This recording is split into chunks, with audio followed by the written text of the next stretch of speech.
I want to welcome the GMs and the wives, the godly men and the warm, inviting, feminine, empathetic women out there.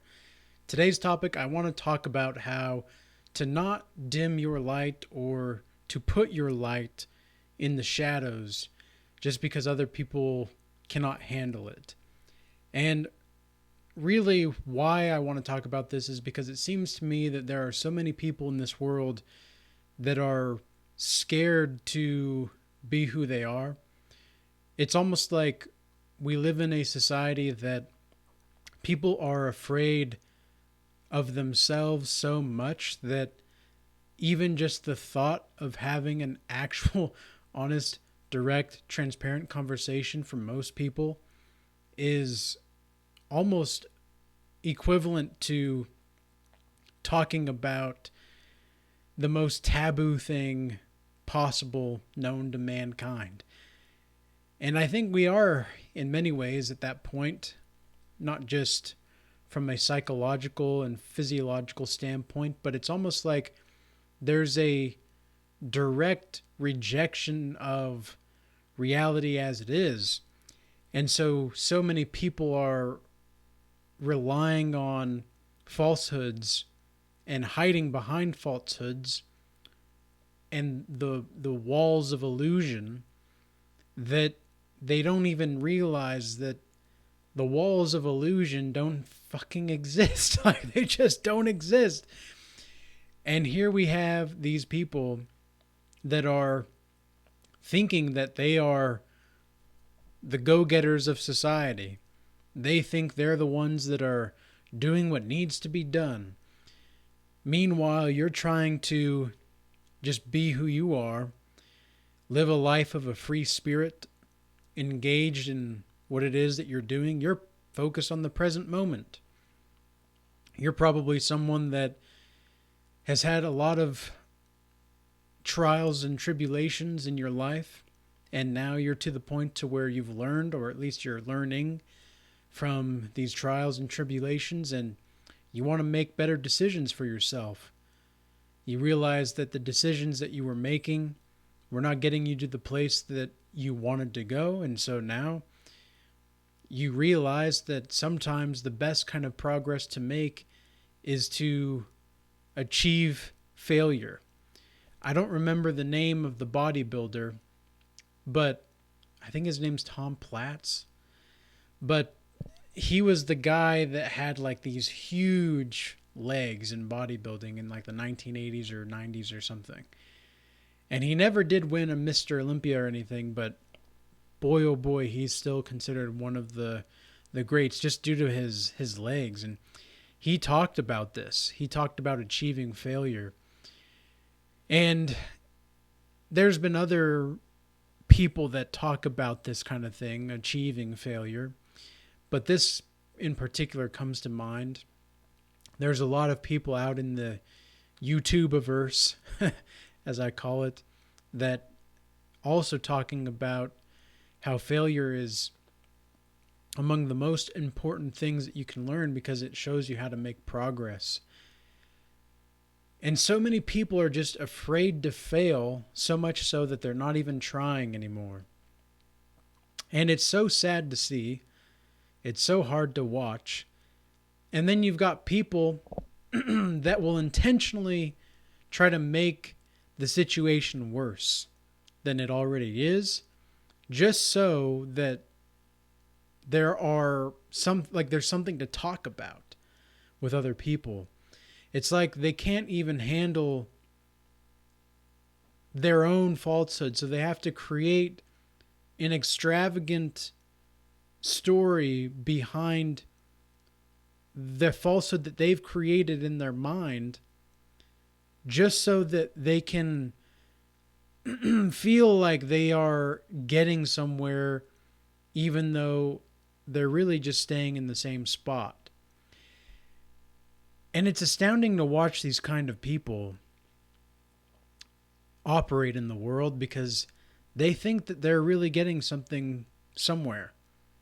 Having these kinds of conversations and talking about nothing with all of these people out there. It's just we're just in a place where so many people are just beyond gone.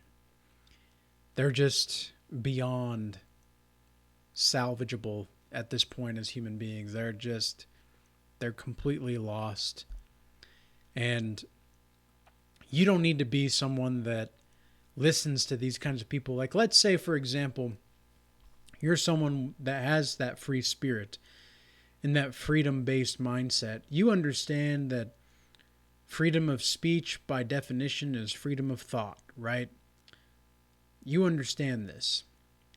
So you're going to be someone that is very much open to freedom of thought, and you think that freedom of thought is the best way because, well, that's going to get us all to the place of reason and the true will of God. How else would freedom of thought be able to? Because freedom of thought is pure consciousness in many ways, shapes, and forms, right? These people don't even understand the concept of pure consciousness, let alone live it. And there are a few that actually live the state of pure consciousness. I think the term pure consciousness could be described as a form of being in which you are completely and utterly yourself, having accepted everything in your past and now to the present moment. Because here's the thing about any kind of trauma, if you've gone through any kind of trauma, and perhaps I'll make another video about this specifically for this topic, but I've been thinking lately about what it was like to be raised in a hyper traumatic, complex traumatic anyway, environment for someone like myself. And it was like for so long, I didn't even know all of the emotions and the feelings and everything that I had just shoved into the depths of my soul. And it was almost like at some point my soul was screaming for me to look at these things. Because there's a saying, right, that the body remembers, and the body does remember.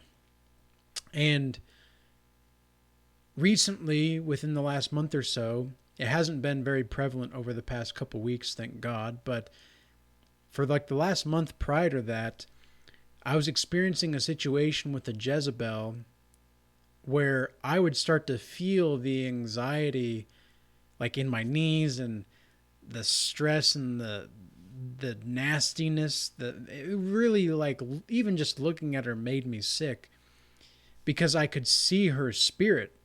I could see this woman's spirit, even though she was fresh on the outside.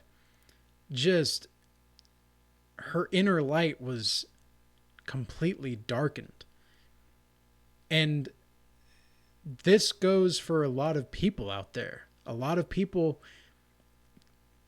they look great on the outside. I mean, this is one trait of narcissists that seem to come up very much, is like they are super well groomed and they smell nice, etc. And yet you look into their eyes and it's like you can see a hollowness in their eyes. I personally call it the dead shark eyes, but it's more like they don't even know that they exist. Like they don't know that they are, right? You're someone that's probably self-aware enough to know that you are. This is one of the ways that Moses is told by God to go and say unto the people, I am that I am. That saying in of itself is almost like a form of prayer as far as I can tell. I am that I am. I am that I am. I am that I am. It's kind of a tongue twister, I guess, but I am that I am.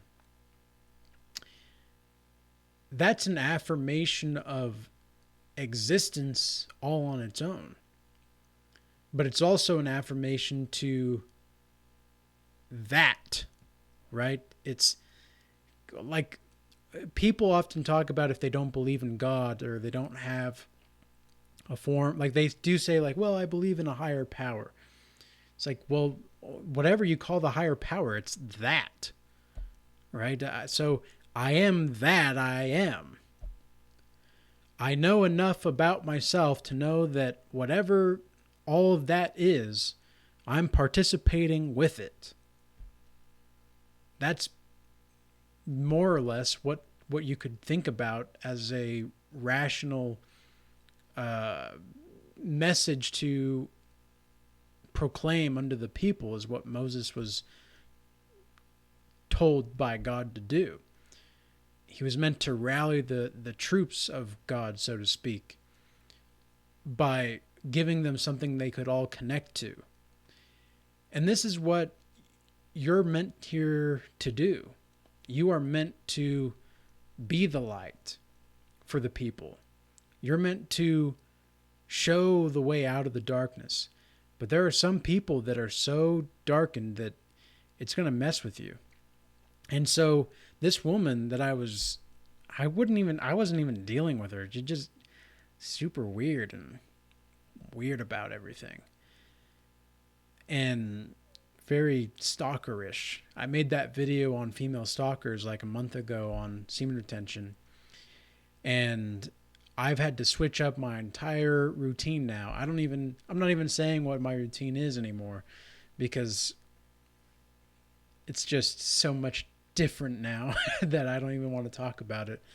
But it's shown me that there are still ways of being that the body remembers what it was like to be in those kinds of traumatic environments of not feeling safe.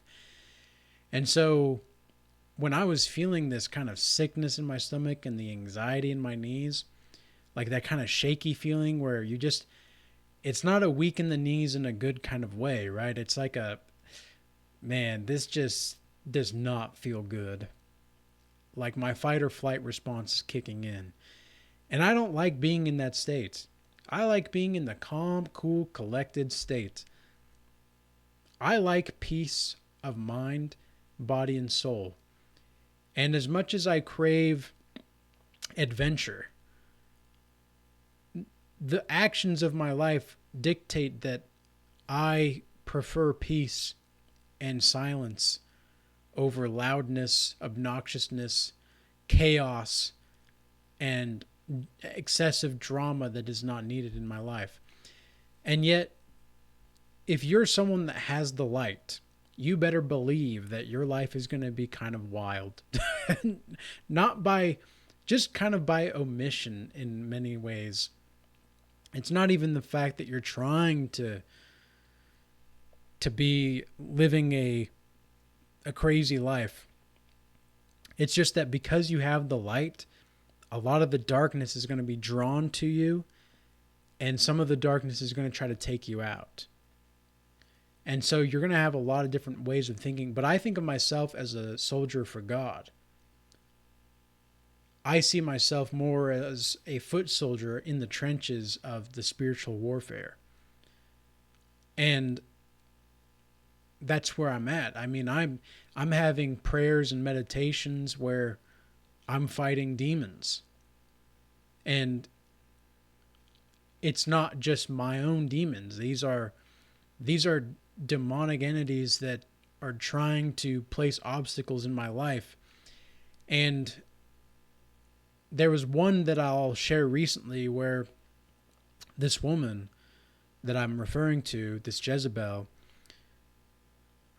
I was rebuking her in a prayer, and this was in the last few weeks, and I saw Jesus flicker away.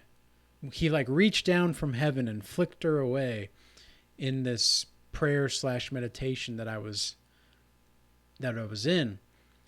And God basically told me in that moment, now you must make the decisions appropriate for the situation for this to become. And so that's exactly what I did. And this is how God is so graceful to us. All we have to do is reorient our lives to ensure that the most important things that we want to have happen will happen. Because you cannot afford to dim your light and put it in the shadows for the sake of these crazy, narcissistic Jezebels, whatever, the Jezel to the bezels. You cannot dim your light for these crazy mofos. You don't need to. You really don't. So, with all that being said, I hope this message was useful and insightful. And until next time, peace be with you.